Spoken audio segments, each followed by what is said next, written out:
নমস্কার বন্ধুরা, home baking চ্যানেলে বেঁচে রাখা সয়াবিন দিয়ে বানাবো সয়াবিন কাটলেট। তার জন্য সয়াবিন নিয়ে নিয়েছি, আলু সিদ্ধ নিয়ে নিয়েছি, কর্নফ্লাওয়ার আর বেসন নিয়ে নিয়েছি, আদা বাটা নিয়ে নিয়েছি, রসুন কুচি নিয়ে নিয়েছি, পেঁয়াজ কুচি নিয়ে নিয়েছি আর লঙ্কা কুচি নিয়ে নিয়েছি। আর সয়াবিনটাকে আমি পেস্ট করে নিয়েছি। এরপর কড়াইয়ে তেল গরম করে আমি রসুনটা দিয়ে দিয়েছি। রসুনটা লাল লাল করে ভাজা হয়ে গেলে আমি আদা পেস্টটা দিয়ে দেবো। আদা পেস্টটা দেওয়ার পরে আমি পেঁয়াজ কুচি আর লঙ্কা কুচিটা দিয়ে দেবো। ওটা লাল লাল করে ভাজা হয়ে গেলে আমি আলু সিদ্ধটা এর মধ্যে দিয়ে লাল ভাজতে থাকবো। ভাজা হয়ে গেলে এবার আমি সয়াবিনটা দিয়ে দেবো। সয়াবিনটাকে দিয়ে লবণ এবং চিনি দিয়ে ভালো করে কষিয়ে নেব। কষানো হয়ে গেলে এটাকে নামিয়ে নেব। নামিয়ে ঠান্ডা করতে দেবো। এক এক করে আমি কাটলেটের শেপ দেবো।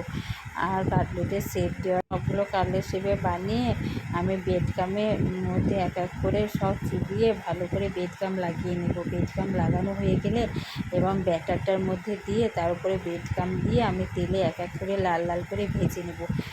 এই ভাজার পরে এই রেসিপিটা খেতে খুবই ভালো লাগবে। বড় থেকে ছোট সবাই ভালোবাসবে খেতে।